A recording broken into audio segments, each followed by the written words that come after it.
everybody misses it and really missed it last year. It just felt really, really strange. That is the main thing that will make life feel normal again. August every year is such a good feeling. It's just amazing to have this on our doorstep. I'm so excited. I'm so excited for the festival this year. Make us laugh, or make us our hearts leap, and make us sing with joy. It's that being together is such a key thing, and that's what the Edinburgh International Festival does. Hello and welcome to the 2021 Edinburgh International Festival. That's a simple sentence to say, but one that belies the complexity, tension, months and months of hard work, planning and resilience and hope that's gone into making it real. When we said farewell to our artists, audiences and our temporary staff at the end of 2019 festival, none of us knew what was in front of us, or that it'd be 2 years before we were able to present a programme of live events again. The best festival in the world happens here in this place. The last year has been one that none of us will forget. Many of us have had first-hand experience of the impact of the pandemic ourselves, or our family, friends or loved ones. All of us have had our lives affected in some way. We live now in changed times. However, just as the International Festival was born out of a period of adversity in 1947, in the belief that arts and culture can nourish and soothe us, so we believe that today we have a role in helping all of us, our city, our artists, our audiences and the thousands of people who work to put on events like the festival, to recover and to reconnect with those around us. When, at the end of last year, we were considering what to plan for the 2021 festival, we were faced with many questions. Should it exist only online? Should we organise our usual type of festival? Or should we design a different type of programme that builds in social distancing and outdoor settings? It's that last option that we'll present to you this year, alongside a programme of digital streams and broadcasts. The majority of the programme takes place in outdoor covered venues with a few carefully planned indoor events. Every performance is the result of detailed and creative thinking from artists to government and officials in health, planning and licensing.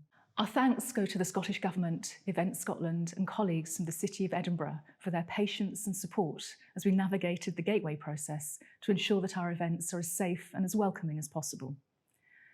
The first of our specially constructed covered pavilions is on the grounds of Edinburgh Academy Junior School, providing a relaxed and safe performance environment. Here we'll stage evening performances with a diverse programme of music and opera in this beautiful part of the city. Our second location sees us take up residence in the Old College Quad at the University of Edinburgh. Here we'll present a varied programme of chamber music, traditional music, spoken word and cabaret in a covered pavilion. Our final outdoor venue takes us to a new location in the west of the city, thanks to a partnership with Parabola and support from Sir Ewan and Lady Brown. Our contemporary music programme comes alive at the purpose-built venue in Edinburgh Park, from groundbreaking artists from Scotland, the UK and beyond, performing a series of concerts ranging from jazz and folk through to indie, rock and pop.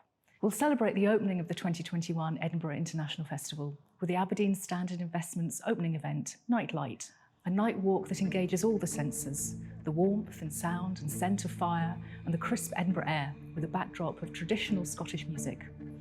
French artistic collective company Carabos will illuminate the city's Royal Botanic Garden with a bespoke creation for visitors to explore.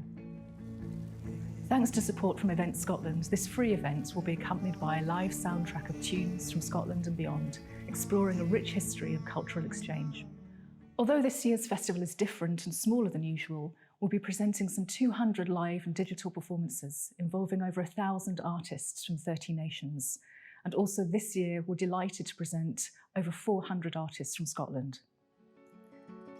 Last year, whilst we weren't able to present a festival, we were able to continue some elements of our learning and engagement work. During the year, we built 4 outdoor stages in the playgrounds of primary schools that act as feeders to Leith Academy, our residency school, as part of Play on Stages, a partnership with the City of Edinburgh Council. The stages help to encourage play and creativity in an outdoor space, while activities indoors were restricted. Since their installation, we've been connecting with each school to bring artists and art forms to the pupils and staff. We're hoping to be able to bring a handful of short performances to the stages in July and August, sharing the joy of live performance with the schools and their communities. With the return to live performance in this year's programme, we plan to bring back our Young Musicians Passport scheme, an initiative set up to enable young people across Edinburgh to experience classical music. And centred on the experience of the pandemic, Amplify is a project working with young people to increase their connection to the arts, to develop their self-confidence and self-value, and provide them with vocational skills that they can take forward in life and employment. The project will create a collection of new music by the young people through connections with professional musicians. This not only facilitates their creative expression, but offers understanding and learning of how to produce and to promote music. Finally, our residency partnership with Leith Academy that began in 2018 and will continue through to 2022. This long-term project is designed to enrich the life of the school by creating cultural opportunities for the whole school community and by looking beyond the work we present on stage and at the festival, equipping students with personal, social and vocational skills for life.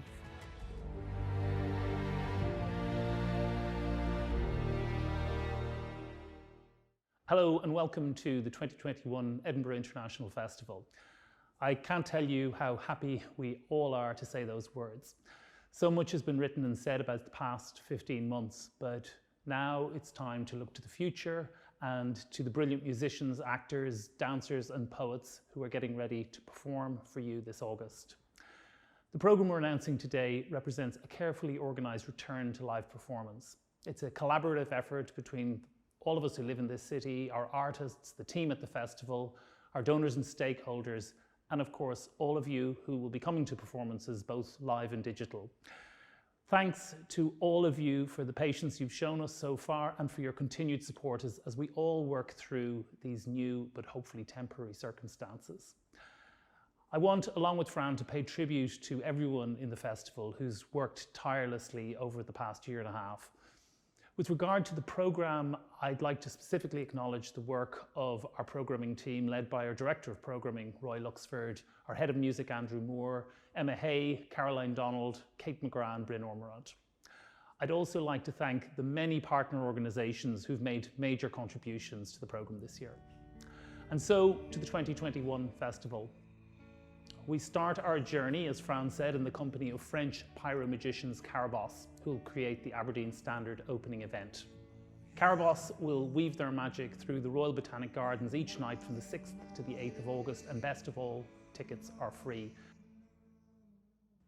Opera is, of course, always at the heart of the festival, and this year is no exception.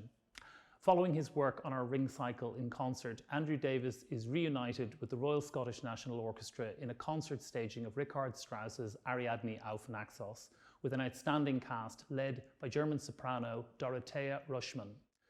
This project is generously supported by Dunard Fund and James and Morag Anderson. Henry Purcell's Dido and Aeneas is one of the most beloved works in the repertoire. Composer Erilyn Wallen extends the story beyond Dido's death so that we can revisit it afresh. Performed by the Dunedin Concert under John Buck, the cast will be led by South African soprano Golda Schultz. In the Festival Theatre, Scottish Opera offer a new production of Verdi's comic favourite Falstaff, directed by David McVicar and conducted by Stuart Stratford, with Roland Wood playing the title role. Another vocal highlight of the 21 season is the Scottish premiere of Judith Weir's orchestral song cycle Woman Life Song, based on texts by Maya Angelou, Toni Morrison and Clarissa Pinkola Estes. The piece is performed by mezzo-soprano Andrea Baker alongside the Chineke Orchestra under William Eddins. Other sensational voices in this year's festival include recitals by Joyce DiDonato, Mary Eriksmoen, Gerald Finley, Fatima Saeed and Renee Fleming. Nicola Benedetti displays her extraordinary virtuosity across 3 different projects: a Vivaldi programme with her newly formed Benedetti Baroque Orchestra, Stravinsky's The Soldier's Tale with a specially formed ensemble group, and a solo concert celebrating her instrument called The Story of the Violin. Orchestral highlights will include the London Symphony Orchestra with Simon Rattle, the Royal Scottish National Orchestra with Valery Gergiev, Elam Chan and Thomas Sondergaard, the BBC Scottish Symphony with Maren Alsop, the Scottish Chamber Orchestra with Kazushi Ono, as well as in chamber form with Maxine Emelianichev at the piano. The orchestral programme will be opened by the BBC Symphony Orchestra with Dalia Stazeska. Soloists include pianists Daniel Trifonov, Isata Kana-Mason, Elizabeth Leonskaya, Stephen Osborne and Malcolm Martineau. Other brilliant soloists include violinists Patricia Kopachinskaya and Noah Wildschut, and cellist Sol Gabetta, and further chamber music from the Goldman, Gringolds and Zahetmeier quartets. A special mention of another artist in residence, the remarkable bass baritone Thomas Kwastov, who has moved from opera to jazz and brings his quartet for an evening of jazz classics, as well as offering a public masterclass and performing the major domo role in Ariadne auf Naxos. And for lovers of musical theatre, a very special evening of Rodgers and Hammerstein favourites in A Grand Night for Singing, led by pianist Wayne Marshall, with a cast including Danielle Denise and Kim Creswell. While we cannot yet welcome back the full forces of the Edinburgh Festival Chorus, we're delighted that we've been able to incorporate some chorus members in Mendelssohn's incidental music for A Midsummer Night's Dream, and a special smaller choral concert on the 29th of August, the final day of the festival. Thanks to all our chorus members for their loyalty and to our chorus director, Aidan Oliver. Despite the real difficulties in presenting theatre at the moment, artists have risen to the challenge with brilliant creative responses.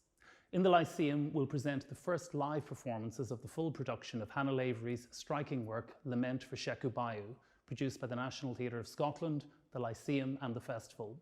There will be rehearsed readings of a new work by Jaimini Jethua, Hindu Times, from the Dundee Rep with the Lyceum, Pitlochry Festival Theatre and Stellar Quines, and from Payne's Plough, You Bury Me by Alum, the joint winner of the inaugural Women's Prize for Playwriting. At the Traverse, the world premiere of Enda Walsh's new play Medicine, featuring a brilliant Irish cast led by Donald Gleeson. At the Quad, Alan Cumming brings his mischievous musical one-man evening, aptly titled Alan Cumming is Not Acting His Age, while Barry Kosky of the Comisha Oper is joined by singer Catherine Merling for an evening of music of Kurt Weill. Fiddler, producer and member of the band Lau, Aidan O'Rourke has created a special project for this year's festival, supported by the Scottish Government's Festival Expo Fund. It's called A Great Disordered Heart, a description of the Cowgate, penned by Robert Louis Stevenson. Part concert series, part film, this project looks at how the departure of tourists in Edinburgh's Little Ireland during the pandemic allowed its local communities to re-emerge and reconnect with its history and identity.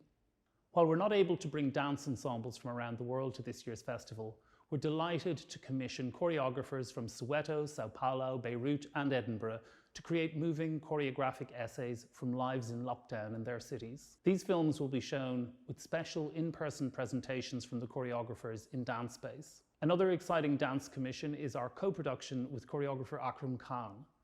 Choto Zenos is a filmic reimagining for young people of his heartbreaking work Xenos, created by Sue Buckmaster. Last August, perhaps the only live performance in Edinburgh was a hugely innovative work by Christine Devani of Curious Seed. The company will recreate and expand this work using local performances at the foot of Arthur's Seat. And writer Sarah Sharawi and director Katrine Evans merge digital and real life together for Nakabi Ninja, a moving and confronting walk through the city. As well as commissioned digital works, throughout the festival, audiences will be able to enjoy streams and broadcasts of many of our performances. These will be available for free on the festival's online channels, but also through our broadcast and streaming partners, including BBC Radio 3, Sky Arts, Classic FM, and Lynn Records with Apple Music. In 2020, we'd worked with Celtic Connections to programme a study of the rich and innovative world of Scottish folk and traditional music, and we're delighted that many of those artists have made themselves available for our 2021 programme. In a season entitled In the Tradition that will take place at the Old College Quad, we're delighted to present ensembles such as Talisk, Brayback and Farah, as well as unique, well-loved voices such as Corinne Polworth and Siobhan Miller. Our thanks to our partners at Edinburgh University and the Soundhouse organisation. Music from further afield will be represented by the brilliant Gambian multi-instrumentalist Sona Jabarte and the legendary Malian kora player Balake Sissoko. Presented at the Old College Quad in association with the Edinburgh International Book Festival, A Toast to the People is a unique series celebrating the rich tradition of spoken word in poetry, hip-hop and performances. Ranging from pioneers of the form to recent innovators, the series includes performances by American singer and poet Saul Williams, Nigerian performer Wana Odubang, and Glasgow-based poet and author Holly McNish.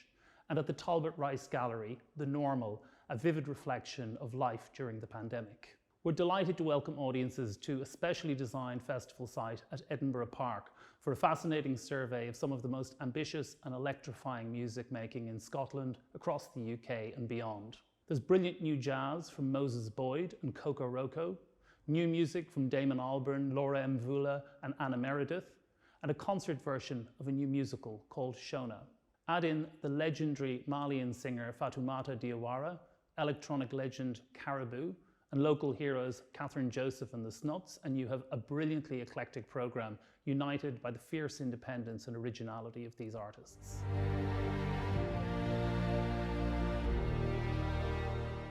The festival is, of course, the result of a huge collective effort involving literally hundreds of people and organisations. This year, more than ever, we're so grateful to be supported by the City of Edinburgh Council, the Scottish Government and Creative Scotland.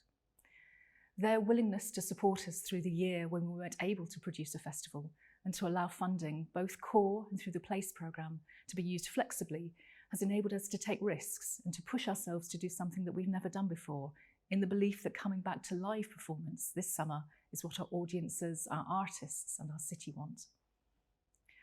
The support of the British Council and the University of Edinburgh Futures Institute is critical in helping us extend our reach across the globe and in making sure the widest possible range of voices are heard here in Edinburgh.